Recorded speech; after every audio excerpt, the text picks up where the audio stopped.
Oyaore kendo nyako Ramogi Juang kamoro mora ma intiere okinyi makawuono geno no kinyi mari dhi mbele e yo makare kendo machiegni ahinya e twak marwa mokwongo kinyi makawuono kama wadwa twak otudore kod thuon wach mar ni tije ni kure ne ojende ma en kaluore kod kwan mabende wuok ka duol mabende ochungo ne kwan e pacho kae kata Kenya National Bureau of Statistics e pacho ka atamalo 38.9 mar rowere mantiere pacho kae mano kaluore kod kwan mane gitimo e higa mar 2019 onge kod tije kae kind rowere go 5.3 onge kod tije mabeyo kata tije go minyalo wach ni nyalo kelo negi yuto e yo makare.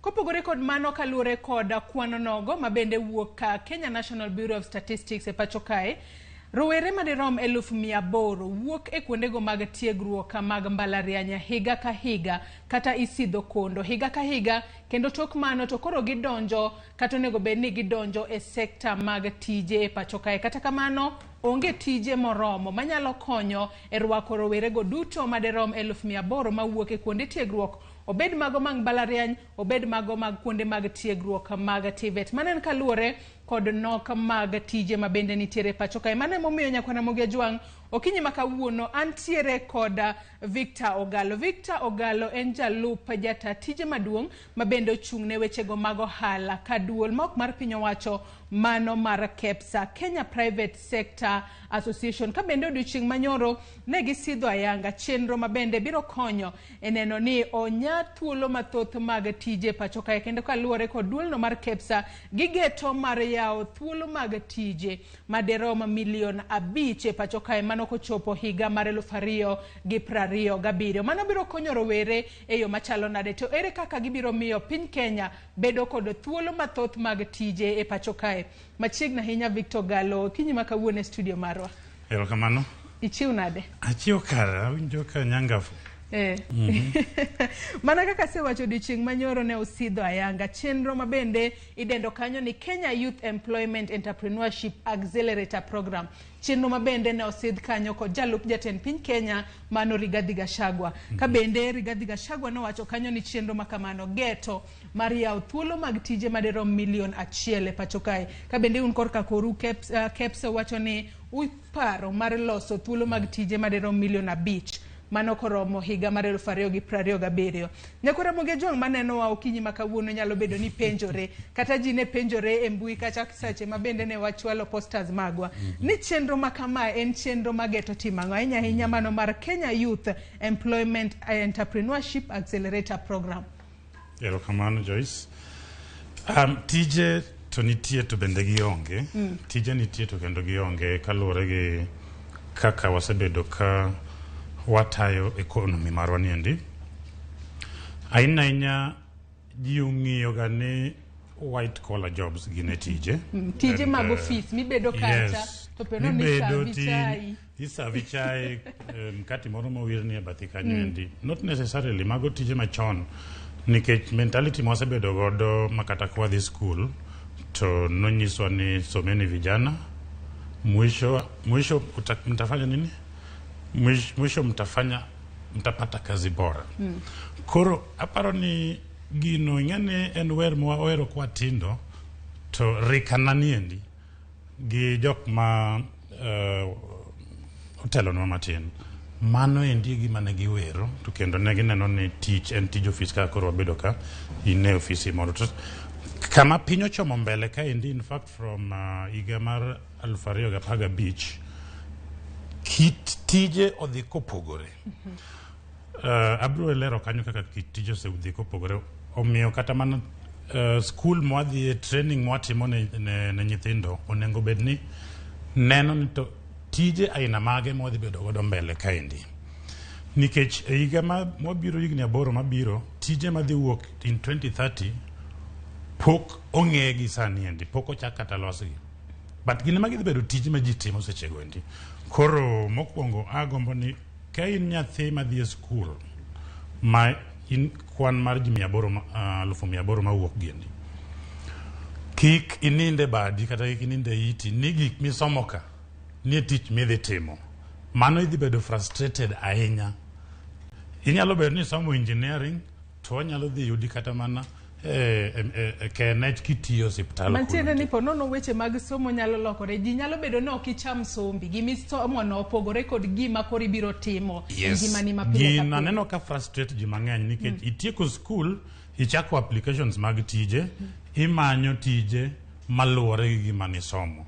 To training mar skul onego bed ni mi ibedo ng'ama obwongo ne oyawore ma diverse, ma opportunity modonjo lweti mokwongo. Inyalo timo ang'owa, inyalo kwanyo. An owuon katieko school form 4, a very interesting story. Adhi abedo yore mag mjengo. Ute magero mang'eny, buruburu, umoja, anyalo kwano kendo ang'egi. To kapani kane the foreman oneno ni ang'awa, achalo kagima an ga different training. Omiyo dhi oketa jatend jok matino ma koro chulo jogo endi pesa ineno. Ma endi gima timo 99 up to 2000 kaure kadhi university. Okay? Koro ne ok ang'e ni awuok an university material ok anyal timo, ok anyal yudo opportunities em jengo. I had to go there. Yes. Koro frustration ma nyithindwa ni godo ne gimanyo tije malore gik mane gisomo to mago tije matin. Tije nitiere elsewhere. Anyalo explain. Inyalo explain kalure ni kata chenro nogo mabende koro uchako ni mano mar Kenya Youth Employment Entrepreneurship Accelerator matiende ni otemo mar nyayo tijego mabende ponono ohelni matindo tindo ma ilose pacho kae to biro nyayo gi e yo machalo nade. Yes. Okay. One experience konyo youths yudo tije to gima ng'eyo kabisa ni ka tich en achiel moyudore to ji 100 o apply to gite gin qualified. En ang'o mirango kuom ng'ato ka ng'ato mondo mi isiv gi oti ket gi piny ma ibed gi ji auchiel, bed gi jadek mi kawo ng'ato achiel kuom ji 100. Nitiere gik ma employers rango. Irango attitude mari kata sami timo interview. Irango kaka ne ndiko application kata mana kaka indiko CV mari. Omiyo nitiere soft skills moko ma part of yudo tich en ni nyaka nyithindo puonji kaka ginyalo wuoyo. Bang' kiseketo certificate di piny, ok wang'eyo certificate ni certificate wachang. Wan wang'in to be dhano be wuoyo be ka en business. Be in ng'ama nyalo bedo gi investors ma convince investors ni onengo bed ni invest e gima kamaendi e business waniendi. Be in gi dok mamit no. Be inyalo persuade, be inyalo hombo, be inyalo lombo. Okay? Mago skills ma employers ng'iyo. To mago bende wanyalo wacho ni gin skills mok puonj kata school kacha. Puonj school. Onego bed ni ji yudo skills makamago kanye. Kalure ni ponono mane mamiyo rowere mathoth onge kod tije. Koro mane gimiluongo ni coaching. Iluongo ni mentorship. Okay? Tibedo gi ng'ama nyalo mako badi ka sama idonje tich to puonji tich. Koro diere makama thuolo ma gik makama gitimore iluongo ni internship. Koro internship wasebedo gi program are 2011 miluongo ni Kenya Youth Employment Program. En chenro mwatayo between 2011 nyaka 2016. Gik man waneno ng'eny. To dhano maromo 10,000 nokale lwetwa. Nwatime Mombasa, Nairobi gi Kisumu. Aparo ni jok manyalo paro program no ndie bombe adek mawacho gondi nyalo neno ni ne wantiere kuonde gondi ka watimo gimiluongo ni internship and placement. Koro ka wasepuonji tich to wawuoyo gi members mago, ing'eni wan association mag johala. Koro wawuoyo gi jowa ni wan gi nyithindo mwase train makidwaro jok minyalo ndiko yore mag internship kata permanent tinyalo kawo gi wan gi pool mar 10,000 dhano 10,000. Then mar ariyo bende gima wasefwenyo kabisa en ni nitiere mana training moko matindo tindo ma ka nyathi owuok kata mana class 8 to timne kata mana bang' higa achiel to en ng'ama koro ready manyalo yudo tich. Gigi endi ema mono nyithiwa yudo opportunities nikech employers bende ol gi puonjo nyithindo ma gidwa employ. Adwa ndiki achuli kata pod na chaka puonji. An adwaro ng'ama ready for the market. Koro mano endi kuonde madwa intervene kaluwore gi weche mag youth. Pok adhi e weche mag ohala matindo. Kuom ohala matindo mae kama bende tije mang'eny yudore. To kata kapok idhi e ohala matindo. Kanyaka sani wantiere kod mana kaka isewacho ni ponono ng'ato nyalo bedo kata ni osomo tijno mar mondo mi obed medosa, osomo kata tich mar mondo mi obed jafwambo. To sani isejiwo rowere ni nyaka sani kintiere mbalariany kacha kose sidhi kondo to pachi oyawre, ibed kod paro moyawre ni yes asomo mar mondo mi abed jafwambo, asomo mar mondo mi ponono abed medosa, asomo mar mondo mi ponono abed kata japuonj. To kaluwore kod ngima moridore seche moko kanyal luar e tije makamago. Koro nego be na ya wiya mar mondo mi tim tije mopogore opogore. Nyaka sani wantiere kod rowere maderom 1,800 mawuok e kuonde go mag tiegruok higa ka higa kinde mutimo training mag gine rowere. Gin training e tije kaka mage mutimo negi mar mondo mi ponono wigi oyawre, mana kaka isewacho ni kata nyathi motimo class 8 inyalo timne training makata en kono nyalo timo tich moramora. A training mwatimo ok en academic, ok en mar kaka mar class chandi. Watimo training e gik ma nyithindo kero opportunity mar mondo puonjegi e class. Iluongo ni soft skills development. Gin skills ma jok mandiko ji dwaro ahinya. Ka wuok to an wuon tich tawei chien ne Joyce dhi mbele gi tijni endi. Awuok mar ndalo 2 an e wuon tich. Be in ng'ama anyalo bedo godo be chunya ni thuolo kodi ni kaonge to inyalo tayo tich maber. Okay? Kizungu wacho ni independable. To gigi ipuonji kanye. So magi skills ma seche moko ok inyal yude class. To kidhi pap sama koro idhi manyo tich iwacho no dhi e pap. Pap ie pek. Pap dwaro the best. Pap dwaro ng'ama ka wuon tich owuok ok dhi kwalo gire, ka wuon tich owuok onyalo tayo tich maber kata gi jok momiye matie buoye. Koro mago endi skills ma nyithindo ok yudga nikech nitiere mana jok girango sa ne donjo sa 2 awuok sa 11. Clock no ginorango kabisa. To at the end of the month to dwaro msara ne. Yes, koro mago endi attitudes ma mono nyithiwa mang'eny yudo tije. To koro mago gik man wasefwenyo kabisa. Diere manwa tayo mpango mar chenro mar Kenya Youth Empowerment Program. Nwayudo ka jok mandiko ji manokao interns magwa ne duogo mang'eny kendo gikao mamoko. Wan gi ji mang'eny ma bende kaka Optiven, jok matiyo Optiven chigni te diere go endi ne gin jok magikao kuom KEPSA. To higa 2011 nyaka koro ne tok COVID wasendiko gi programs matindo mwasebedo kawachano wasendiko dhano maromo 1 million. Koro nwawacho niya ka gini endi gitekowa matin niendi mana gik mwasebedo kwa experiment matindo wasendiko dhano maromo 1 million moya 1 million. To jok matimo tije matindo miluongo ni small scale businesses ma wase support directly, either wasemiyogi pesa maonge interest, iluongo ni interest free loans. Mano no watime dire COVID ka ne wakelo jo ohala madongo Vimal gini manu gini to timo negi coaching maonge chudo nikech samoro ja ohala moro en mentor mare korango to rango ni an adwa na bed kaka wuon Equity, adwa na bed kaka wuon Bidco, adwa na bed kaka Manu. To gionge opportunity mora mar biro romo gi jogi kit ngimagi. Gima kamano endi koro nwaketo mentorship training and coaching program ma wakelo jok ma mawengegi oseneno gik ma ng'ato ka ng'ato timo onego bed ni timo e biashara mondo succeed, to jogi nyithindo gi ok nyal romo godo at all ever. To bende nyaka sani tije to onge pacho kae.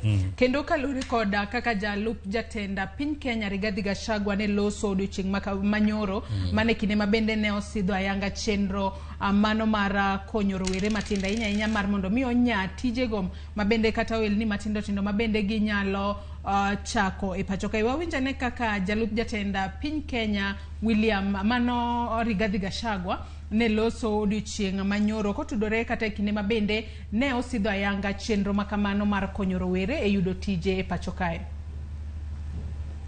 We owe these young people some interventions of one kind or another. Many people have asked me how they can become friends of President William Ruto. I want to share with you the strategy. If you want to become a friend of President William Ruto, create 5 jobs for our young people and you'll be his friend. Create opportunities for our young people, you'll be his buddy. I feel good that an occasion has been set aside and prepared to discuss the future of our young population. They are the future of this nation, and we are genuine when we say so. Victor Manaka kiwinjo mano jalup jatend piny Kenya Rigathi Gachagua kano loso odiochieng' manyoro ka bende wacho ni kidwaro bedo osiep jatend piny to los thuolo mag tije abich ne rowere tibiro bedo osiepni. Nyaka sani rowere kinde ka kinde isidho kondo, higa ka higa isidho kondo, to tich magisomo tije onge. Ere kaka wanyalo loso thuolo mag tije pacho kae? Tinyalo los tije kaka mage manyalo konyo e ponono bugo bugo manitiere e nok mar tije pacho kae. Erokamano. Awinjo ka DP Rigathi Gachagua owuoyo kuom tije lose kata tije abich kata chiwo opportunities. Yes. Achaka nena gi tije abich gi. Tije abich gi gin tije manyalore kuom ohala ka ohala matindo giendi. Nitiere program moro chenro moro mane wa loso e boka matie actually en program mamara miluongo ni e-commerce booster program.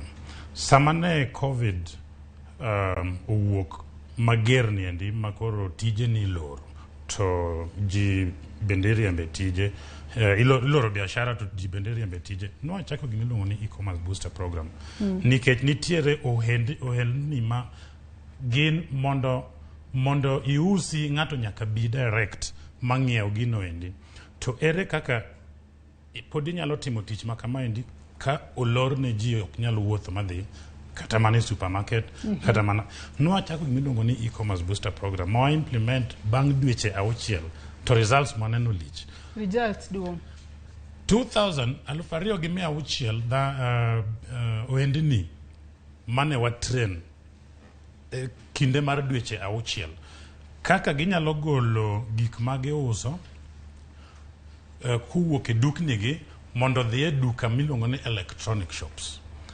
To training mane watimo negi wayudo jogi endika mokwongo ng'enygi okia kata tiyo gi Facebook, ng'enygi okia kata tiyo gi keto ohendnigi kata mana platforms kaka Tije, okay? Kaka Sky Garden negi kia ng'enygi okia gimiluongo ni website ni to kadwa biro mondo ang'iew gimoro e dukani banyalo yudi dhano 2,000 ohendni 2,600 mokalo kanyo endi mane wa train ma 1,800 kuomgi ne wacho ni profit mane giyudo no medore per month maromo maloyo 325 kuom bedo ni koro ne ginyalo uso kuonde mang'eny. Watemo ne gimiluongo ni onboarding, gik mane pok gikia kabisa to mane ndi e kama koro piny ochomo. Adana abede oda tang'iepo gie simba banyalo yudi. Yes. Mano ponono tiyo kod mbui kata lony manyasani. Lony manyasani. Ohala. to nus mar jogi endi maromo dhano 1,250 ne odwokonwa wach ni ne gi manage magi employ ng'ato ka ng'ato at least mathin nondiko ji 2 manyien. Koro moko mang'eny to nayudo kondiko kata ji 10. Koro iyudo kata koro jok ma koro timo transportation mag piki gendi. Koro bende no obedo employers margi. I mean jok magindiko ma koro timo deliveries. Koro tije abich ki support biasa oendeni matindo mana gi gik machalo kaka training kaka e-commerce booster. Iyudo ni kagin oendeni 2,600 to ng'ato ka ng'ato ndiko kata ji 5. Wawuoyo kuom dhano ma koro sechopo kata mana 10,000 kuom oendeni matindo gendi mana gi support maromo kama endi matindo. To support ni endi gima no cost wa $300,000 mano gimoro kaka million per day. To wa manage mar konyo ohendni giendi mondo kik ohendni gigore piny but mondo gindik ji moko mang'eny. Koro kwa tiyo gi partners magwa to chenro makamagi endi wanyalo timo mang'eny kuonde mopogore opogore mondo ohendni matindo giendi oyud nafu, giyud rieko manyien maginyalo timo godo ohendni kendo ginyalo ndiko. To bende ka ng'adi matina Victor bende thothne wayudo kata ka rowere gino maduong' ma ponono gi yuago ahinya to kata ka gisetieko skul. Yes, ng'ato nyalo bedo ni ponono entiere kod paro mar kata mar mondo mi ochako ohala ne moro. Kosechako ohala, kisechako ohandi no ka wanyalo wacho ni ka ruoth orie bade ma ponono odhi mbele yo makare, inyalo kata ndiko ng'ata 1-2 moke tich, ma bende inyalo ndiko kata rowere weche ni mar mondo mi ndike tich kaluwore kod kaka ne chako ohala no. Kata kamano midhiero maduong' ma bende gikale en ni gichak nang'o ponono gionge kod omenda ma ginyalo chako godo ohala.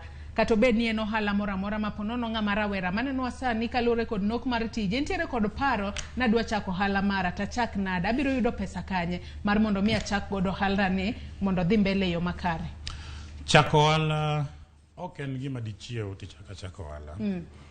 To mokwongo trend maneno ka endi en ni rowere bende sani ok ohero tich nondike sa 2 to wuok 11. Ojende mang'eny rowere ni maneno mang'eny sani dwani gitimo tije 3 in a day. Onge matin sani manyalo yieno bede office nikech bende chudo michulo gi godo bende nok to ngima bende ni malo.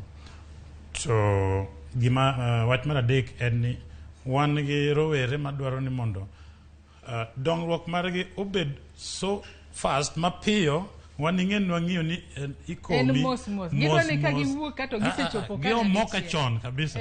Koro onge kaka nyalo bedo ni office sa 2 nyaka 11. Haneno ka trend no endi gima osechakore. Koro to manen gima wa encourage iluongo ni the future of work embele kama wadhieni tich dhi chalo nade. Joyce inyalo bedo ni kisetieko program ni ka endi ichome biasachi moro nikech onge gima kore timo ichomo biasa to kuno bende kiaye kapod thuolo nitie matin tichome machielo. Kata kiwuok kanyo ichomo gym yaw kata gym kamoro mano tiji mar adek ineno. Koro mano en gima wa encourage entrepreneurial spirit en gima nyaka wa encourage. To tije aina makoro modhi bedo godo mbele giendi pok wachako training. Gima kwayo kabisa ni wabed jok ma wigi oyawore manyalo neno opportunities kamora mora magintiere. Nitiere chenro moro wa implement gi sirikal iluongo ni Ajira Digital Project. Ajira Digital Project puonjo ji mondo gibed ni ginyalo timo katiyo gi rieko masani endi be ginyalo ka in gi computer ni be nyalo tiya from bedroom mari e odi. So in Homa Bay titiyo ne ng'ama ni Nairobi. Ajira Digital Program nyaka nwachak implement higa mar 2016 kuom thuolo masani endi jok ma oseyudo tije matimo gik miluongo ni digitally enabled jobs gin tije ma inyalo bedo ni timo kuwuok kuom computer mari ma ok idhi e office mar ng'ama ondiki at all throughout the year. Gin dhano maromo 1,2 million mosekalo through moseyudo tije miluongo ni digital and digitally enabled jobs. Dhano maromo 1,2 million kowuok 2016 nyaka koro thuolo mane higa makoro okalo niendi. Koro tije giendi to gin jok ma msaje gi bena nyalo kwalo ni matin. Giyudo at least on average kech giyudo mpogoro ber ki average kao gi chudo ma giyudo manyo average mari to en gima romo 32,000 per month. Yes. Mabe wanyalo wacho ne omenda maber kalure ni ibet mane odi kacha pono no onge fare mitiyo godo lunch michamo ka didhi e tich kocha bende onge. Imoro mana chiembi moro kanyo. To bende samoro iwuok idhi bedo maiti yien ka un gi tipo moro dala. Titi atia. Mago gin mane kaka the future of work chalo. Omiyo kata ma jok mandiko ji ok gibi dwaro ute ma dongo mon office maduong'. Inyalo kata ni desk achiel ji adek law desk no. Achiel nondi. To ng'ato podi penja kae kokale Facebook montiere live sani ni ochak nang'o. Koro kako nya chako kinyalo bedo gi hawi mi yudo tich moro mikoro chako ondiki to chak kungo moro matin king'eyo ni mbele kaendi in gi paro mar chako handi. Koro nyaka chak kungo moro matin itimo savings. Savings culture ni chiwinjo ka jatend piny wuoye. En ng'ama ofuwo ma ok save machamo gige te. Okay? Mano ok en rieko. Mano fuwo. Koro ka ondiki kod ondiki yudo mana 20,000 to be nyalo kete aside 2,000 mano 10% mar pesa no endi. Koro 2,000 kuom dwe ka dwe koro moni 24,000 bang' higa. To inyalo liero pesa no tidhi kata mana iro wadu moro tinyisa ni bro an gi gima chalo an gi wach machalo kama adwa chako tijni endi an gi pesa ni e lweta be nyalo nikech sources mag income en either idhi only bank kata family donations gi savings magi nikech tich samore chuno nyaka ibed gi pesa kenya kichaki. Koro nyaka bed gi savings culture kiyudo kondiki kikicham mwandu gi te ni kiny ne chaki dhi rie badi to koriembi to idong gi lweti nono be nyalo kata chulo rent mar dwe mokwongo bang' koseriembi ok nyal. Koro nyaka sources mag yudo pesa michako go wala gin bank savings mamagi to gi help mag family. Koro and then bende nyaka ibed gi plan ni to adwa chako matin to pesa man godo ni bende nyalo chako na. Okay? To ka ok onya chako na en tich en ohala mane manyalo timo gi pesa man godo ni endi mondo adonge kata koro kosebedo maduong' to koro bi achak ohala mana dwaro cha. Koro ok ochuno bende ni mi dwaro ni endi manyaka koro ichak godo. Inyalo chako gi mamoko matindo ma pesa ni no endi nyalo romo mondo idong pesa no.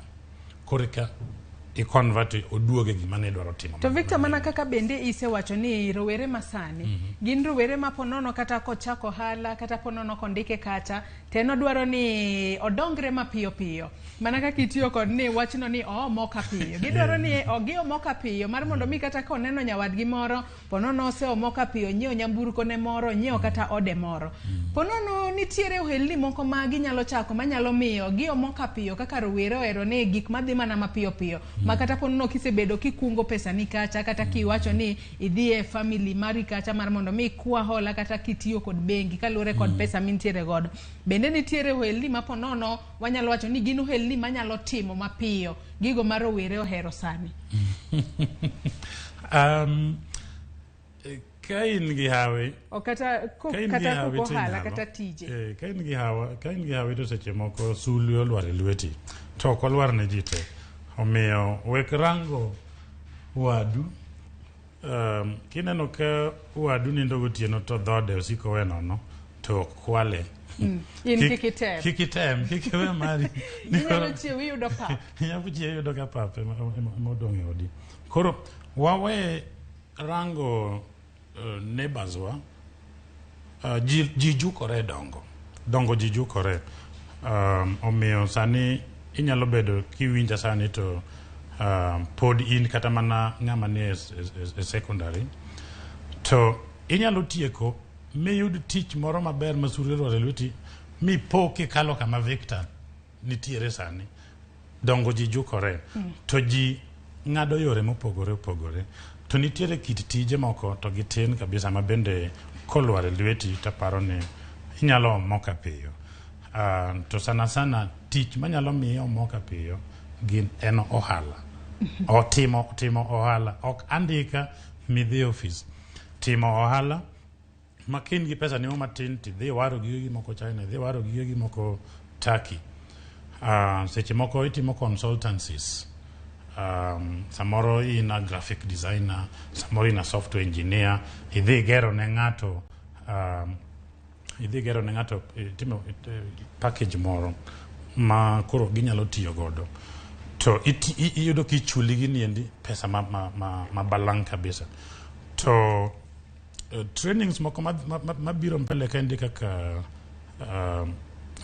bedo a data analyst bedo data scientist bedo computer engineer mago endi gin skills ma tije mantiere kuondego ng'eny kendo medo dongo to wan gi shortage mag jok manigi rieko mantiere kuondego endi to tije madhi yudore in the next 5 years 8 years 20 30 gin tije mane space ma technology ema dhi temang'owa gidhi bedo ni gin dependent e technology rieko manyasa ni endi ma gin kuonde ma paro ni kodi bed mana nyathi madhi timo medicine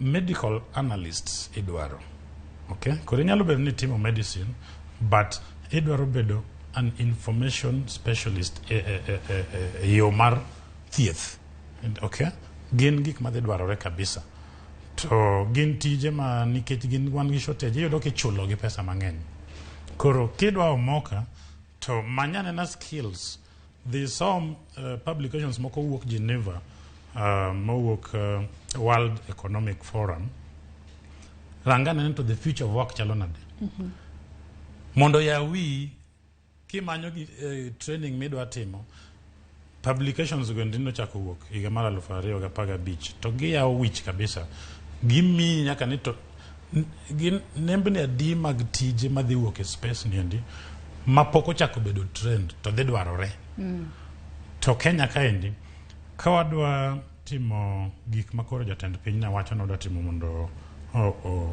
oyaw opportunities mag yudo tich gigi gin kanye IT related digital economy jobs karomo 2025 wadhi dwaro tije e space no endi maromo 2 million by 2025 jobs potential jobs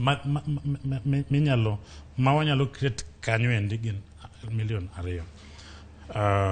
to iyudo ni kadhi GDP chelo na ongi dholuo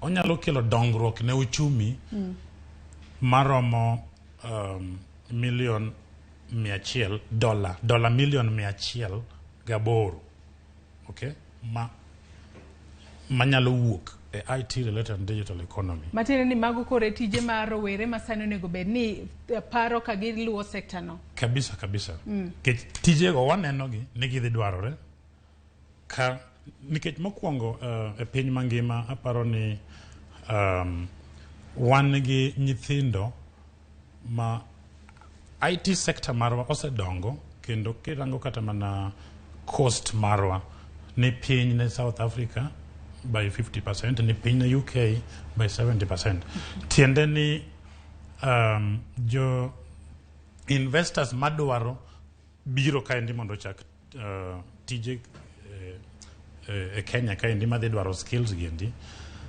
gima kelo gi Kenya momiyo gidhi Tanzania kata Uganda nikech skills giendi waberie kabisa to pokwa dongo gi moromo to waberie kabisa omiyo jok man gi skills ayen giendi iyudo ni gin jok ma ok nyal ndiko permanent Tang'o monego bed ni timo mar mondo mi odong skills makamago moromo. Mana kaka iwacho ni skills makamago ji to nitiere godo adiera to pok odong gi moromo kaka dwarore mar mondo mi kochopo higa mar 2025 to kochopo sechego to iyudo jogo madirom 2 million manyalo donjo e tije makamago.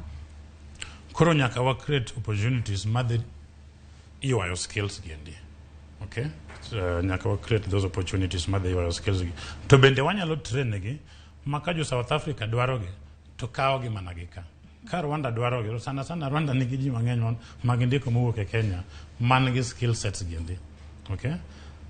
Kidhi West Africa bende jok ma osebedo employed mowuok Kenya bende ng'eny. Tiende ni magi koro why export skills opportunities maromo onge Kenya kaendi. Yo moro mar ariyo maparo ni bende county government nyalo konyo godo nyithiwa en gimiluongo ni digitization of services e county mondo koro ni lwetwa romo mondo ka yud service ni obed gima onge. Kalure ni ponono mano bende mamono kata rowere mang'eny yudo tije. Kalure ni iwacho kanyo ni ponono lwedo manono ok nyal nang'. Mano en gima bende to wasewuoyo e Nairobi kancha wawuoyo gi Governor Sakaja mo winjore ni wadwa digitize Nairobi County Government te. Kendo tarik 4 dwe mar 10 ne waseromo kode ma osemiyowa thuolo no mondo wadhi mbele wawuo gi directors ge wawuo gi CECs ge mondo wachak nikech ma wadwa timo negi nono ma onge kama lweti dhi rome gi ng'ato e county kaendi bang' higa mar 2 kamaendi dhi yudo ka wasetieko mano endi. Sani ni neno kata kaka court processes for the first time ni neno ka judges negi laptops mbele gi download cases mobedo uploaded kanyendi. Cases ne bedo filed digitally, electronically.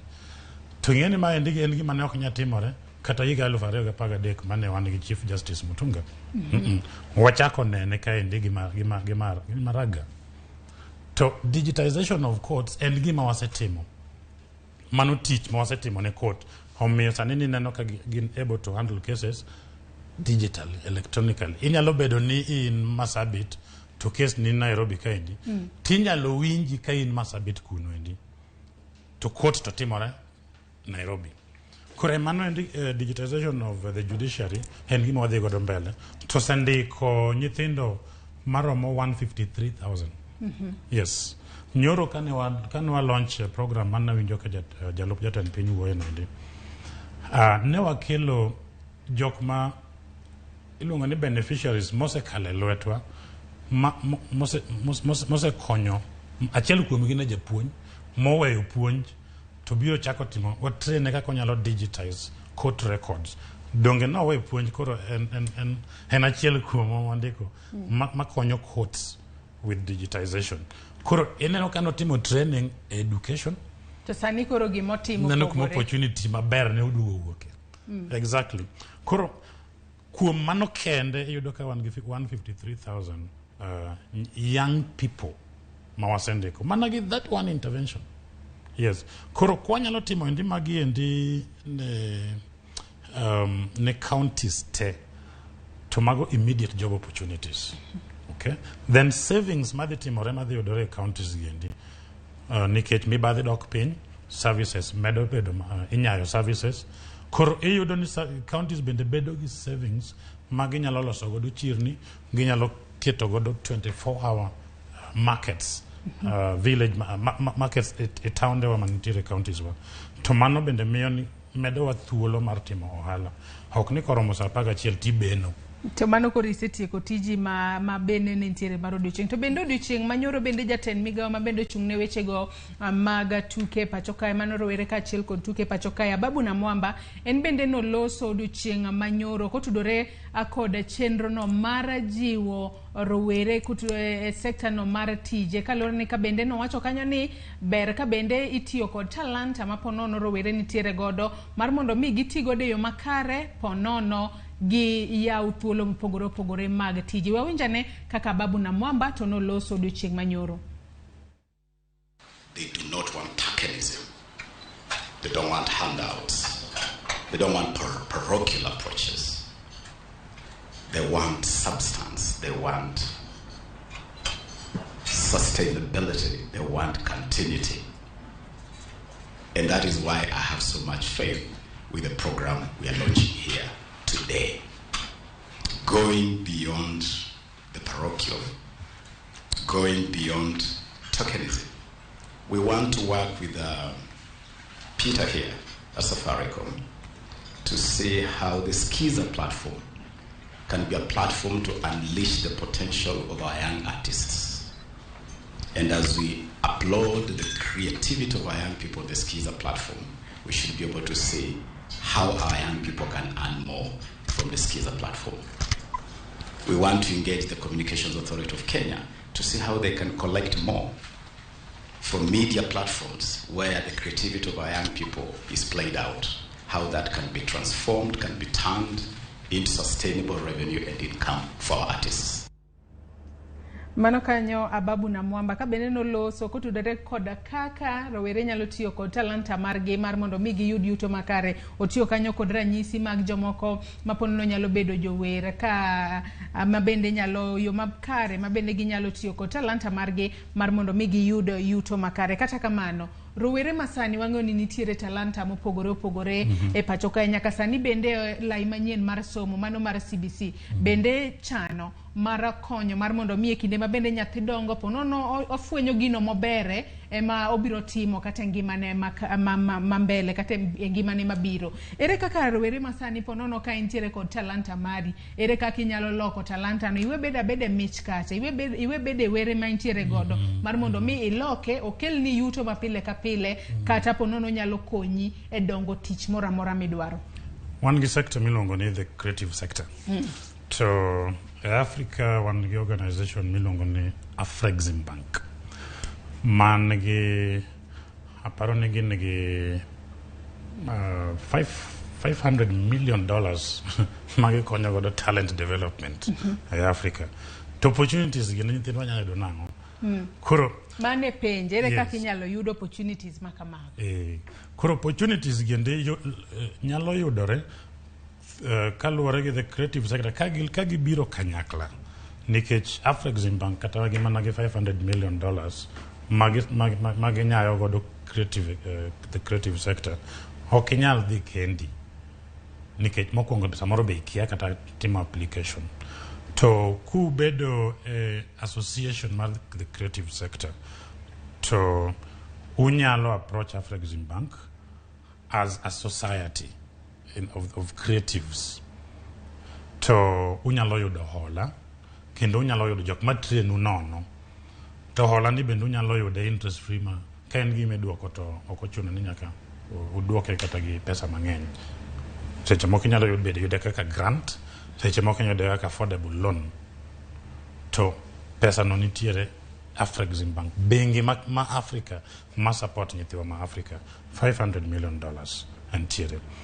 To ka in gi talent to bende inyalo biro ir KEPSA mondo osiemni yore moko minyalo bedo kinyalo konyori godo to nyaka ibed a member mar KEPSA. But kata ka ok ina member nwa konyo ohendni mang'eny diere COVID kendi ma ok gin members mag KEPSA. SMEs maromo over 10,000 mane wakonyo through training and coaching. Moko bende nwamiyo interest free loans mochakore gi 100,000 nyaka 1.5 million mane wachiwo tiduoko within 6 months maonge interest mora mora. Koro opportunities gintie to nengo wamede yaogi to jok madwaro gi bende nyaka wuog oko. Koro achiel kuom programs ma wase develop en mane koro wa launch nyoro niendi. County business hubs achiel kuom pillars mag program waniendi and small business acceleration ma kendo wan gi jok mane ose chiwore ni gi dhi konyo anyalo rangane achiel kuomgi moko kuomgi mano ose chiwore achiwa ni gidwa konyo mondo gi develop different counties to mana gi governors moyie. County business hubs, a small business acceleration program. County business hubs, county youth innovation and entrepreneurship awards mabende wadwa dhi chako kuom pila achiel mano and annual county business index and competitiveness even jo hi penya ni competitiveness en ang'o gi dholuo no en bedo gi teko ma inyalo ihewo joweteni kuom timo ohala, ihewo joweteni kata ka en cost mar timo ohala mari ni piny kata ka en ber mar gimiloso mari ni malo moingo mano competitiveness. Koro wadwa tiyo gi county government mondo wa establish county business hubs. Waneno ka nitiere tije maromo 510 ma kowa bedo gi county business hubs, innovation and entrepreneurship awards, to watiyo gi partners mago kaka Chandaria Foundation, Nairobi Stock Exchange nosedonjo wacho ni gidwa dhi konyo mano, Corporate Council of Africa all the way from US, Aseli Africa, Africa Management Institute. Aneno aka kwano gi kato giheo EABL, Lafarge, Unilever, World Economic Forum, chenro makamano. To nitiri tije makano wagoyo to wayudo ka 510,000 jobs. Dhi wuok kanyo ende. Madhi wuok okale chenro makamano. Yes. Victor doni mak na mana parono gi kanyo kalore ni gisani nyakwara Ramogi Juang yeno mar mondo mi wakaw yoyo matin e ko bro duogo wadhi mbele kod twak mari medo twak kodwa yoronwa penjo kata ote mora minyalo bedo godo e namba wa mar 36000. Facebook kacha wantiere live yudo Ramogi TV, Twitter @Ramogi TV, YouTube bende wiki kwil godo yudo TV. Omodho mana pi matin kende kaito waduogo wadhi mbele kikidhi mabor.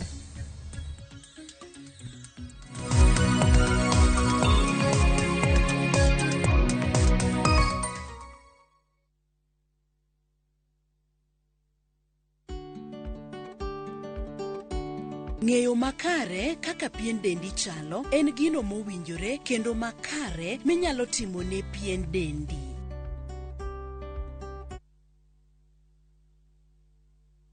Collect fare kwa boda au matatu ukitumia ViewPay cashless na uqualify for bima ya 100,000 shillings pamoja na medical cover ya 20k na permanent disability cover ya 100k kwa 5 bob pekee. Dial *236# today to start using ViewPay cashless. Biro machiegni e Ramogi TV. Tieno.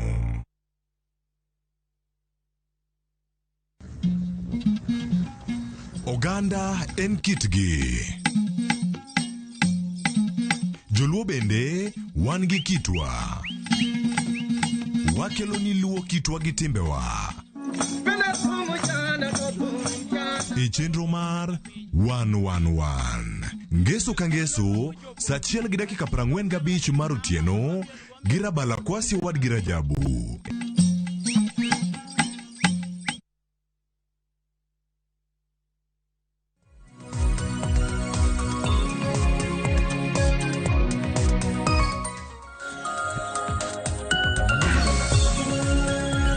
Machiegni kendo nyakwara Ramogi Juang wadhi mbele kod twak mar okinyi makawuono kama ntiere kae koda Victor Ogalo ma en jalup jata tije maduonga kaduolno maok mar piny owacho mara KEPSA. Ka bende watwako tudore koda kaka rowere nyalo loso thuolo mag tije pacho kae ma en kaluore kod nok mar tije ma bende nitiere pacho kae. Ka bende odiochieng' manyoro jalup jatend piny Kenya Rigathi Gachagua nosidho ayanga chenro ma bende biro neno ni olos kata oyaw thuolo mag tije madero 1 million ne rowere ma bende yudore e pacho kae. Kaluore ni nok mar tije e kin rowere na chiel kuom midhiero go mabende rowere kale ahinya. Ka moko kuom gi kose sidh kondo e kuonde mag tiegruok mopogore opogore, obed mago mag mbalariany kata mago mag TVET, to ka giwuok oko kacha to onge kamoro amora mabende ginyalo soe wigi kaka kuonde go mabende ginyalo tiye. Ka bende Victor nyisa ka ni nyaka sani ka in rawera to nego bed ni iyaw pachi ponono gino misomo oken gino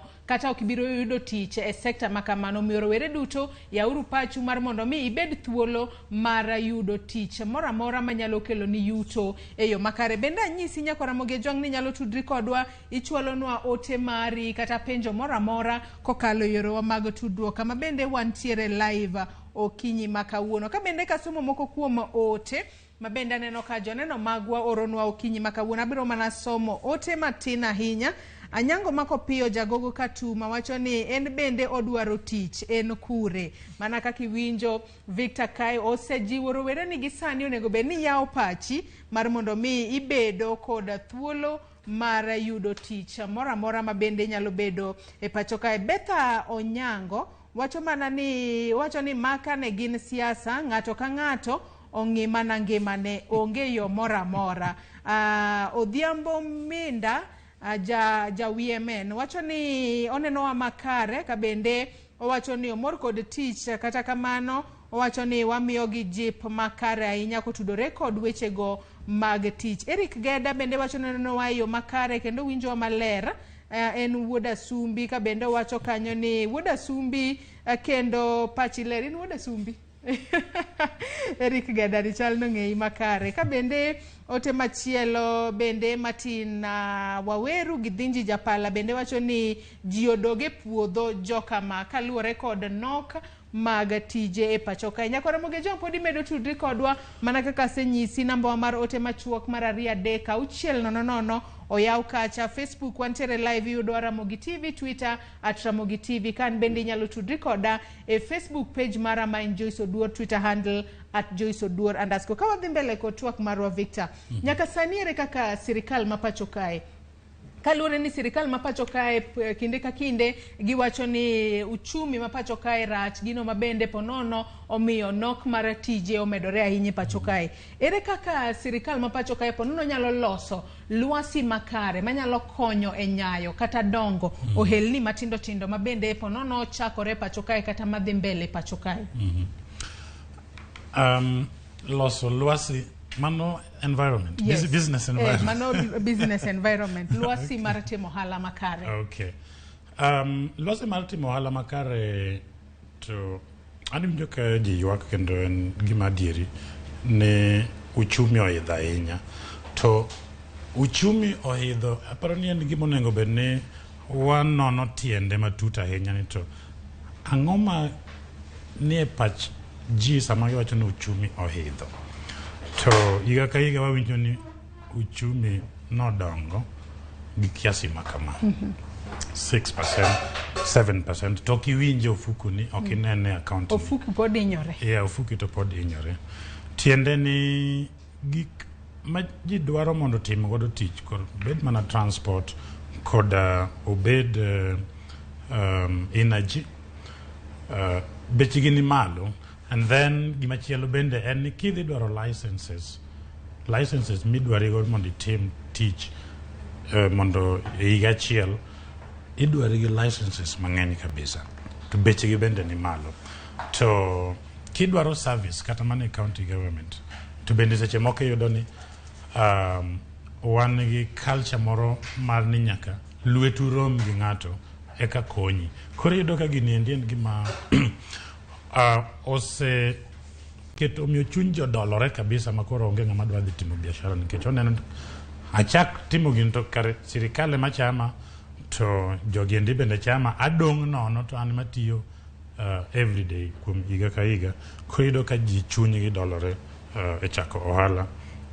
To magiendi gik ma ka wanono mwaloso maber ok ni bechwa ni malo ahinya mag timo aparo ni koki compare Kenya kata mana gi coast lwase mantiere South Africa kod dhi mana Singapore kod dhi mana Morocco, tinyalo yudo ni bech gik mag ni malo moingowa.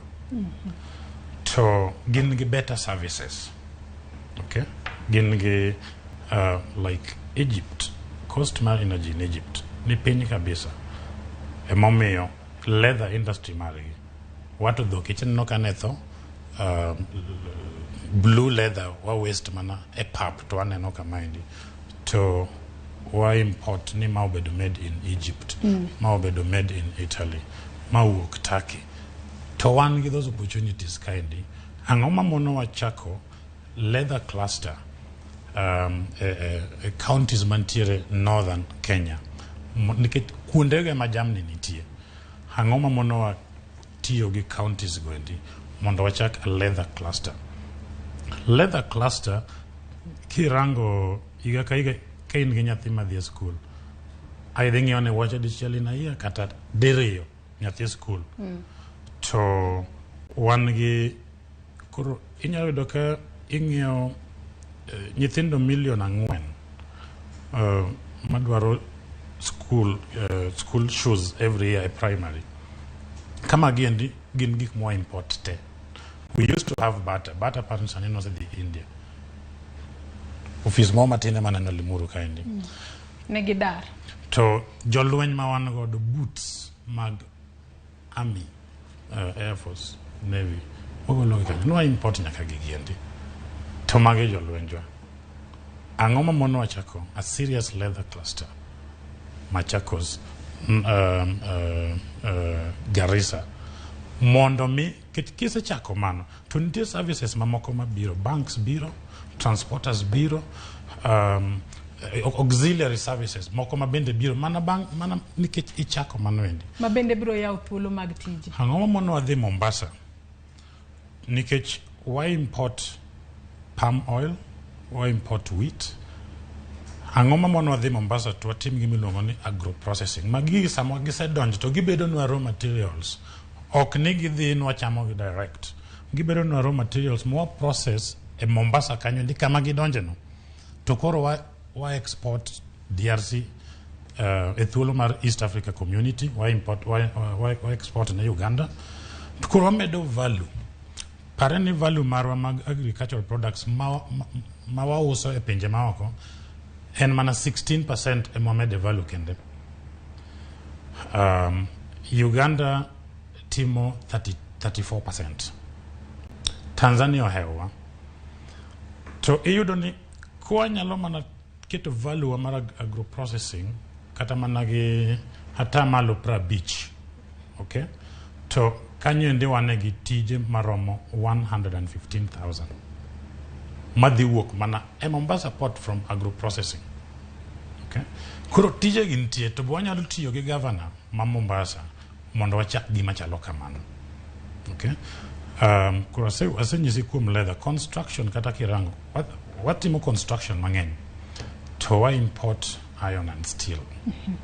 Okay? To wan gi raw materials ukambani kaindi. To need maro kata sama dhi gero northern corridor road.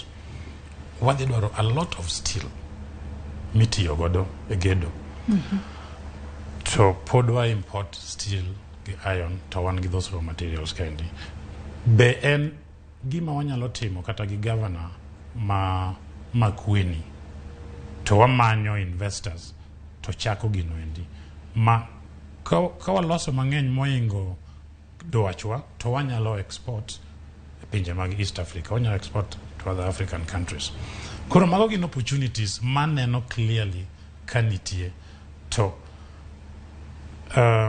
pogruok madhi pogore ka endi madhi miyo gigi mondo timre en chako timo gima chalo kamano endi. Set the pace. Jok mamoko dhi follow.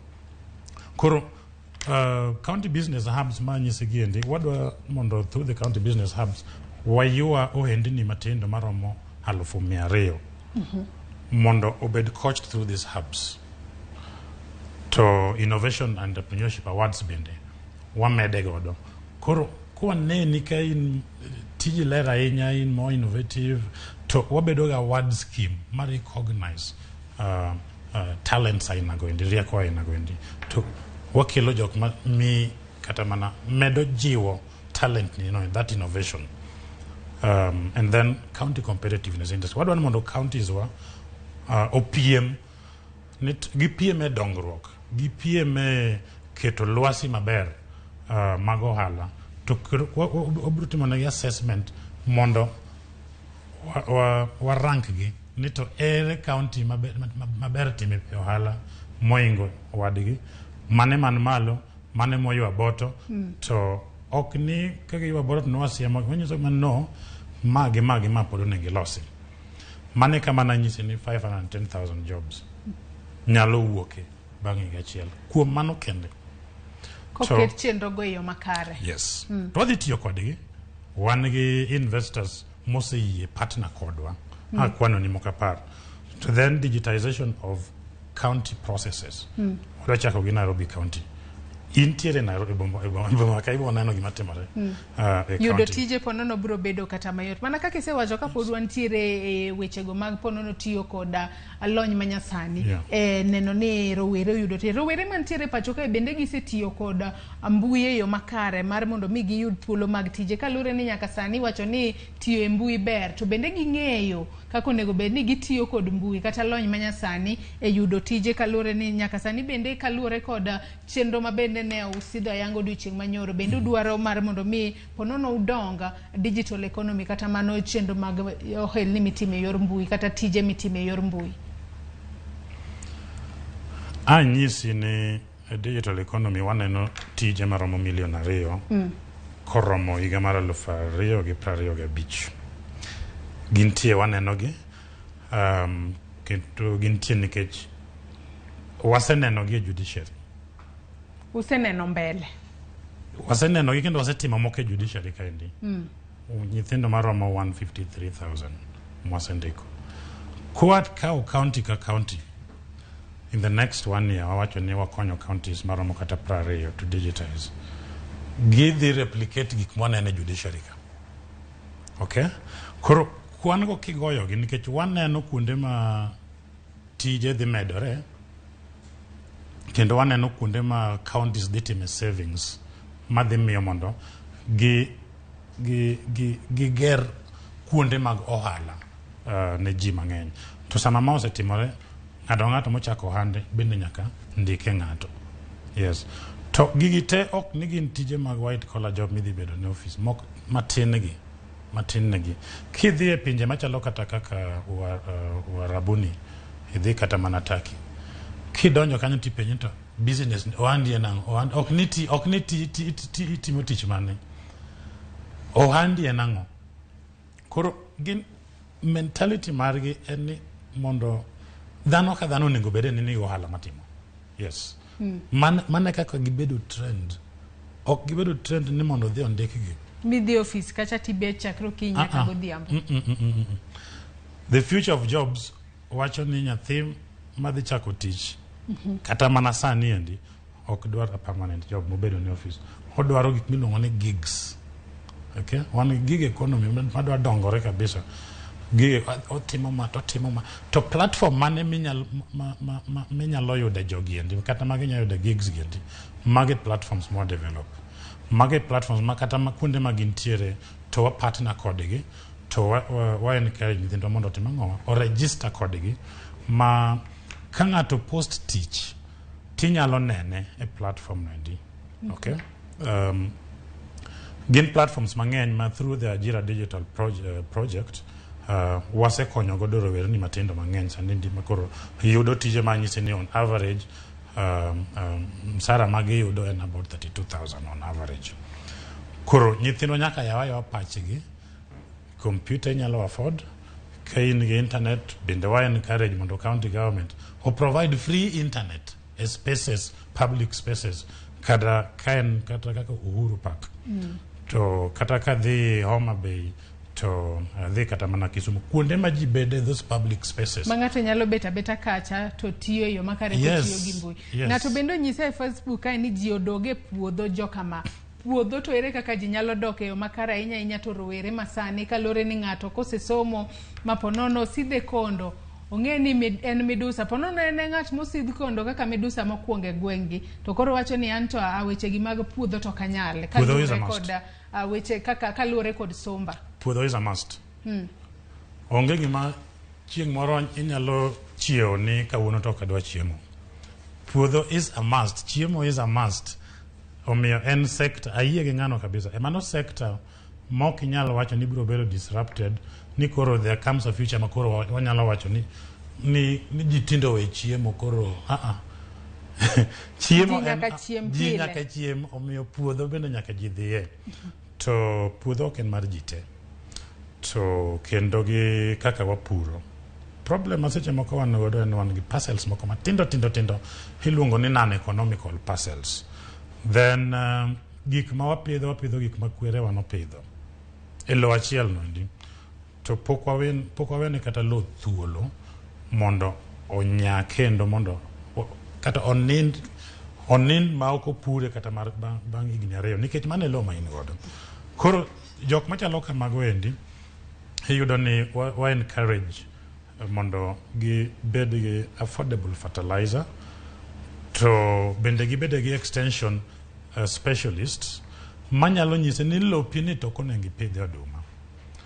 Lopi ni njugu aneno ka dhi konyi, to njugu ni kokonyi dhi yudo ohala mondo ing'iew godo oduma mane idwaro pidho ka. Moro bende biro nyisi ni to kae to ber mana gi muogo, marieba maber kaendi. Pidhuru marieba, oduma kupidho ka to dhi tho.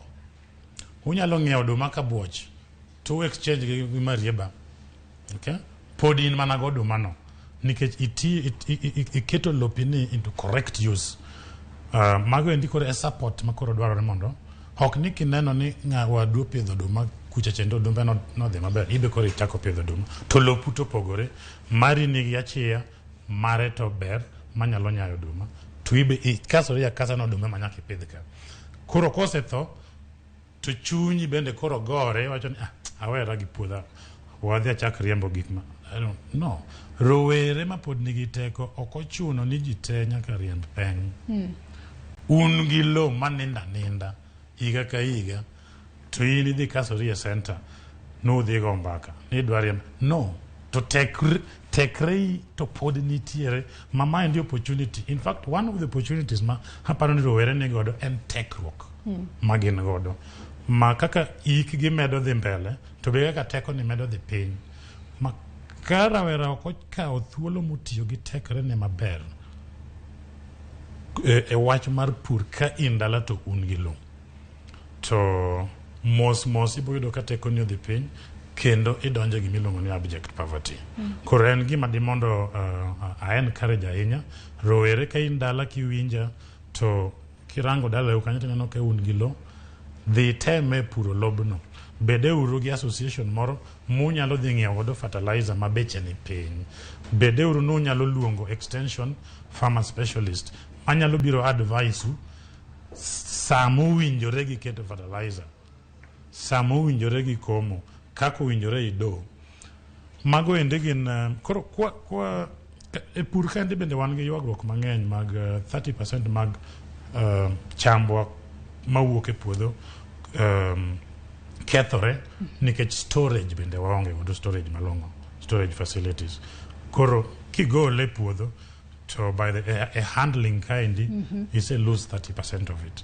Koro mage trainings makata ka ng'ato dwa dhi dok e puodho to nyaka obed gi rieko aina goendi ni to kigolo oganda kata mana Lodia Beach to bech oganda ineno ka dhi bedo mbele dhi idho malo mbele kama wadhi ni to ere kaka idwaro kano oganda ni mathoth ok ochame mondo kochopo kanyo to nengo ne pod yudo yuto ni makare. Mago endie gik makoro kata kidhi e puodho to kidhi adhi e puodho ni ni kori puro nyaki puodho be ipuro gi rieko moro matin bende nitiere madwarore kamano to puodho is a must nikech onge chieng' mabiro we chiemo ji nyaka chiem pile. Sesumo paro makare ahinya ne joneno mago ahinya to ne rowere kata ojende ma bende neno okinyi makawuono. Penjo moro bende aneno ka ipenja kae kod Evans Onyango ka bende penja kae ni to bende chenro ma bende utimo ni mano mara puonjo ji ahinya to mano motudore kod wacho kae ni ponono gin sumo paro kotudore kod kata manyo rieko kotudore kod kaka tije dwaro. Wacho kanyo ni ondike kae ni marketing skills development. Utimo gi nono ko sitimo gi yo machalo nade mano market oriented skills development. Gigi watimo nono program wagendi timo gigendi gik ma wacho gendi kao ohendi ni maro malufu 200 keto gi through county business hubs mondo timne gi training madwarore mondo gibede ne ginyalo the bank koro magi access pesa nikech sometimes iyudo kata ni okinyal attract financing nikech pok i-package business nini endi makata ka ng'ato dwaro bedo partner ni mondo udongru kanyakla to nyalo neno ni nitiere opportunity ka. Koro mano endi those are the kind of trainings mondo yudi jok miluongo samoro kata ni angel investors.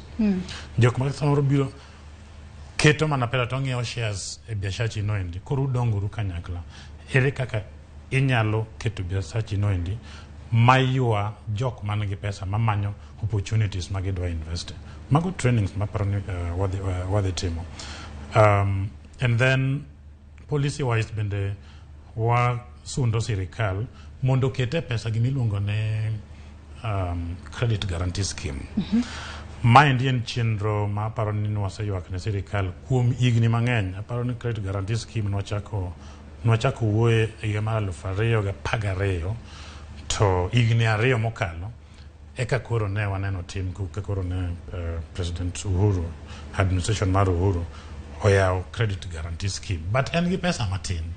Onengo waket pesa kanyo endi mondo ka jawala kawala matin mapok ogero gimiluongo ni credit history gi bank to sirikal nyalo chung'ne through credit guarantee scheme. Owacho ni odwaro $1,000,000 tinyalo miye mayot. Sirikal wacho ni a guarantee 70%. Mi mama ni kata bwana ni pesa odhi ogwerego ohande ko duoko to 70% wabiro mi from credit guarantee scheme. Mane kaka obedo guaranteed. Yes. To nyaka pesa bede mokwongo. Nje wadwa gere gi mondo at least orom $1 billion. To pesa mano kete na neno makeza just 100 billion. No, 10 billion napa ni mano kete iga mar 2020. To mano pesa matin. 10 billion en pesa matin ka jowala dwaro. Kalure ni jo hala bende ng'eny ahinya. Yes, 10 billion pesa matin. To jok madware ng'eny. Kure umenodwa mondo at least obed $1 billion ma around $1 billion in 120 billion. At least money mano wanyalo chako wuoyo ni at least 120 billion manyalo chako konyo gero manyalo timo lending manyalo konyo ohendni mondo at least odhi oyud affordable credit gi banks. Nikech mane gima banks dwaro to begin gi guarantee ni kami 1 million kami 10 million bentie guarantee ni dhi duoko pesa. Koro ka credit guarantee scheme ochung'nie tinyalo holi nikech mano samaro kamano onge to koro ni to in gi title deed imanyo yore makoro inyalo pay godo mapo nono nyalo miyo kata ng'ato dok chien e ngimane. Bende ngiso nyakwara Ramogi Ajwang' ni ote magi penjo moro amora ioronwa e namba mar 26000 Facebook, YouTube kaachiel kod Twitter. Bende anyisi ni nyalo tudri kodwa yudowa kacha Ramogi TV. Kasomo moko kuom ote ma bende aneno kuoronwa gi sani ote kaachiel kod penjo moro amora ma bende nyalo bedo godo kotudore kod tije ni kure ne ojende. Ka bende penjo mabende wapenjo kawuono en ni tije ni kure ne ojende. Kalore no ojende mathoth ahinya sani osetieko tiegruok to onge kama giso e wigi. Kasomo moko kuom ote kata mane penjo makawuono tije ni kure ne ojende. Ote mano kanyo mar Odhiambo Minda jaywe meno wacho na neno wa maler ka bende wacho ni bidho wach kanyo wacho no mor kodwa tich to onge makata ana wi amena koni erokamano kuom ote makamano. Eric Geda wacho ne oneno aneni kenda winji maler wuda sumbi iriek kendo pachi ler. Ote makamano wase somo ote machielo mwanyalo yudo kanyo mabende joneno magwa podi medoro nwa kacha nyisi ni wantiere live. Rolex Odhiambo wacho ni donge awinjo ni tich idhi chak machiegni e gedo mag ute manyasani Nairobi.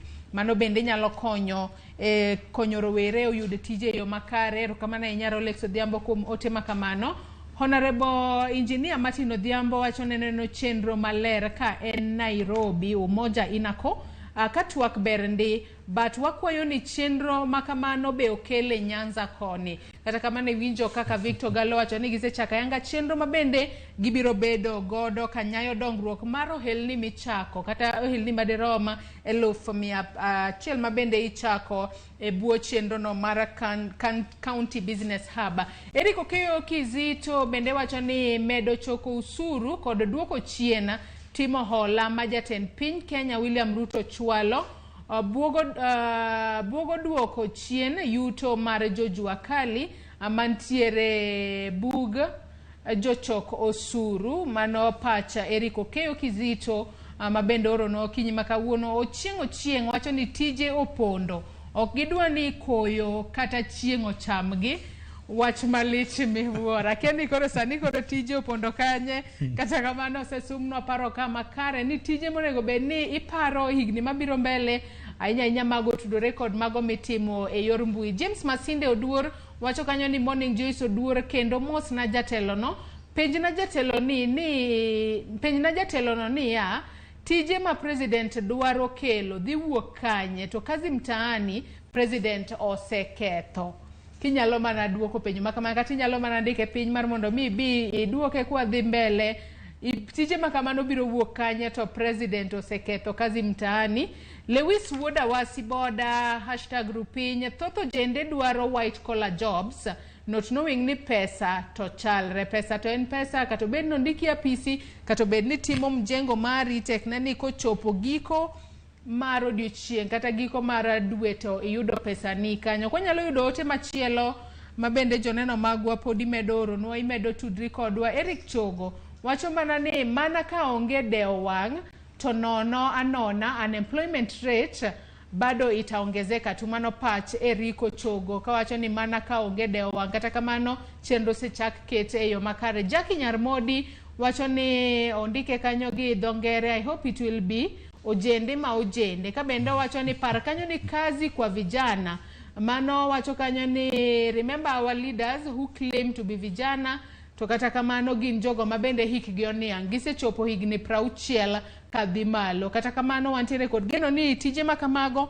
ponono no yawe pacho kae tadiera jogo mibiro keto ng'ala manyime mar yudo tije go biro bedo ojende ma ok jogo ma hikgi oniang'. Nyar Nyakach Makapumba wacho ni jodalawa jogi owe wuondowa ka koro kazi kwa vijana ema sirikal no mako to scandal no mako to miwacho ni to ni kure wacho kanyo ni #awuoro nyere kamana ya ote makamago gabende chali musika bende wacho kanyo ni watch teacher ose wach ne ojende chakre higa mar 2010 nyaka kawuono to pok wacho ni pok aneno na kata kamano nok mar tije to en gino miwacho kinde ka kinde. JF Feregrona wacho ni ka kazi mtaani ema ne giserucho oko tije go to koro wuok kanye dak e Kenya kae osebedo mateka. Mago mana ote mabende joneno mano mar ote mar Filegrona nyinge to tek ndie Facebook kata kamano Winnie Oguda bende wacho ni miriambo of the highest order mago tije ang'o midwani ojende milion 1 e Kenya wani kata kamano tije to podo dhuro senyiswa kani thuolo podi nitie yawa wi kaka ojana kata kaka rawera tibiro neno ka tije nitiere. Francis Ojwa wacho ni tije mane uru oloso ne vijande ne egwenge ne ng'ato oketho koro ma osingo ne ojende koro to akanye mano ketho tich mondo omed singo maonge tich sirikal no ojoga hinya kata kamago mago mana pach joneno magwa kachiel kod jogo ma winjo kinyi makawuono. Otemo gika mar Makozila Asuna wacho ni en tich mane makata kor lwasi mag timo handa ma ojende nyalo timo oridore gi taxes ma monego ichul kapok ichako ohandi mora wacho ni tok ok dinyal moro matin tok dinyal kata kamano kanyo chwalo paro ko tudore kod ponono usuru kata license monego bed ni ichako godo hala ema ponono nitiere malo ahinya. Kata kamano ka wadhi mbele kod twak marwa Victor iwinjo kanyo paro mabende joneno magwa oronwa mana mapiyo ka watiego twak marwa kinyi makawuono. Ojende ochwalo paro kacha moko kuom gi ywak ahinya kutudore kod wach golo kazi mtana ng'ini ndiko moko piny kinyalo mana lose matin mi ndiko piny mar mondo mi giwachni mogik ka watiego kinyi makawuono. Awinjo kaka nisomo gigo to iwinjo gimoro kanie chuny ojende mar hopelessness to onge ng'ama nyalo succeed ka in hopeless nikech sama in hopeless chunyi osewuok kata mana manyo tich chunyi osewuok kata mana mondo pachi oyawre mondo ne opportunities. Mano gima agombo mondo agole chuny ojende kabisa. Nikech kasa ma chuny kata mana temo ok idhi chako. Gina awinjo ka gino lit na kabisa. To en gima da mondo encourage ojende. Gilit. Yeah, ni tich ok inyalo yudo ka ok imanye, tich ok inyalo yudo ka ok ibedo piny miyawo pachi, tich ok inyalo yudo ka ok itim the right conversations gi ji, tich ok inyalo yudo ka ok in gi networks. To tije madhi bedo mbele ka ende wuoyo kuom affordable housing, but wakunga chaki kazi mtani. Kazi kecho bedo mentioned mang'eny kanyo kabisa. Kazi mtani nochakore chon. Aparo nochakore administration mar Kibaki. To nobedo supported gi World Bank. To nawinjo ni kazi mtani, kazi kwa vijana, pesa kwa wazee. Kech bina winjo ka ng'ato wacho kanyo ni obedo jende mojende. Yeah. Kwa wuoyo kuom youth, wuoyo kuom 35 and below. Mage jok ma wa target. Ok wa target anyone above 35. Koro aparo ni a program maroni to kwa target anybody above 35. Mostly from 18 up to 35 maximum age. Koro keten gi mwasatimo kata kaon ingeni kazi mtani wane ma program no duogo ne KEPSA higa mar 2011 en Kenya Youth Empowerment Program mani winjo ka achako wuoye chandi ma wa implement for 5 years. That program ne bedo piloted gi World Bank e pinje mang'eny. To Kenya kokalo kuom KEPSA mane okaw tijni endi kowuok e lwet sirikal. Ing'eni World Bank nochungo pesa mogolo tijni kuom sirikal. Ng'ato bo wacho ni scandal moko be nitiere e kanyo. Nikech mane momiyo World Bank nochunge. But sirikal no maintain nying mar kazi kwa vijana. To kirango typical kazi kwa vijana gin beto gi ywecho mago ke tich modwan mondo jende otim. Maka ne President Ruto chunge, to ntigo omiyo no chunge nikech samoro nen gi scandal mang'eny. Pesa michulo jende, ichulo gi pesa matin, pesa ma samoro ndiki to pesa mang'eny. Okay? Koro nitiere ji e channel ka indi mondo jende yud pesa samoro ondiki ni kaka 50,000 tidhi yudo 15,000. Okay? Nen gi scandal mang'eny. Be omiyo World Bank nochunge. To ka World Bank nochunge to noduoge ne KEPSA. To nwaloko nyinge mondo bed Kenya Youth Empowerment Program. Wa implement higni 5 wakonyo godo youths 10,000. Wakonyo godo joendni matindo mana bende mane omedo dok oendni gi rieko man malo makoro wan nyaka gi videos gi jok manyisi kaka program no nokonyo gi ka gin jok mane timo ohala. Wan gi jok ma nondike tich bang training, bang internship, because notimo internship dweche auchiel to kinde mar dweche auchiel go watimo ni proper training in job ready. To wawuoyo gi the placement institutions. Moko bende nodok e school kawacho ni to karo nenga adok medo sumo rieko. Aneno ka samarwa dhi mana kinyalo wuoyo kotudore koda gero udi manego gi yot no mana mapiyo piyo ka achiel kod wach ni mogik ka watieko. Yeah. Naneno ka rais nochako gi Homa Bay. Kendo naneno ka tenders moko dhi chako wuok koni. To program mar gero ute mabeche gi ni piny. En gima paro ni waseywago mang'eny kabisa nikech kaka bombe wamedo gerore be kaka dwaro mar ot dhi bedo malo. Kwa chako gi jok matiyo e counties monengo bed ni seche moko dak e ute sirikal magichulo bei mapiny. Mano need number 1. Kwa dhi e jok madwaro ng'iewo ute madwaro bedo landlords lakini gidwa ng'iewo ute mabeche gi ni piny mondo bende gikaw rent, gichok rent e utego endi. Mago bende demand ma bende nitiere malo kabisa. Koro to seche migero utegi endi adwa miyi one example. Kidhi is it Ngara? nitiere affordable housing projects matimore kanyo kabisa. To ne wakonyo jo Kamukunji Juakali Association ma watudo gi contractors to gi ministry ma was in charge of housing. To wadhi wakonyo jo Juakali ka bede association ma koro negi supply dhoute, negi supply dirisni, locks, everything madwarore, the fittings no wuok Kamukunji kaendi. That association ne dwaro pesa mondo gichak los wang'o godo kata mana dirisni gi dhoude giendi. To pesa no ne gionge go.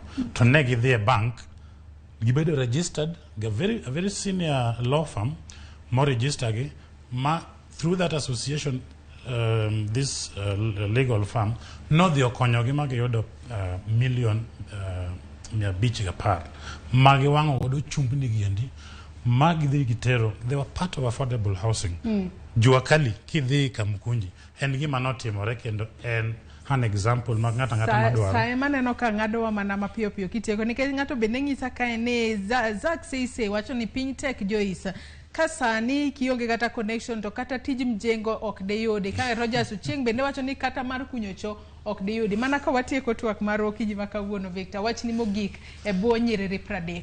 Wach na mogik en ni wabed uru jok man gi geno.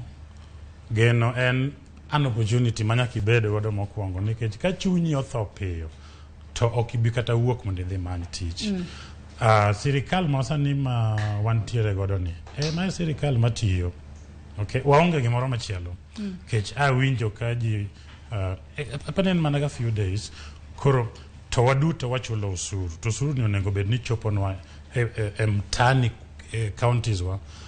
Koro wakonyre uru kanyakla watiuru gi sirikal kudwaro loke to buloke higa mabiro 27 but ok sani nyaka watie gi sirikal niendi. Erokamano ahinya. Erokamano ahinya kwa Ramogi Juang'ae wantiere kae kod Victor Ogalo ma bende en jata Tije, jalup jata Tije maduong' mano kaduola mar KEPSA. Moko kumo bendo ndiko naka Moses Mbai kasomo otimo gik mar Moses Mbai ka bendo wacho kae ni topic mit kabisa jalony be wiye bith seriously. Ahero kaka odayo weche go ma ong'etha. Ajira digital ber wacho ni I am a beneficiary. Kabendo wacho kanyo ni let's encourage youth to join Ajira programs. Kisumu County wangi Ajira Center at Ahero Multipurpose. Erokamano ahinya Moses Mbai kuom ote makamano nyako Ramogi Juang kata jana mabende neno Okinyi ma kawuono isewinjo paro mabende osomnwa kae paro malew. Kata bedo ni isomo michopo kanye ya wi mar mondo mi wi obed thuolo mar ruako nono kata mar sumo paro mora mar tich manyalo kelo ni dongruok kata manyalo kelo ni yuto e yo makare mar mondo mi watiek nok mag tije e pacho kae. Gikanyo yiena mar mondo mi akaw yoyo matin tok yoyo marwa chenro mabiro tok mae en orako kik bai. Erokamano ahinya. Erokamano Joyce.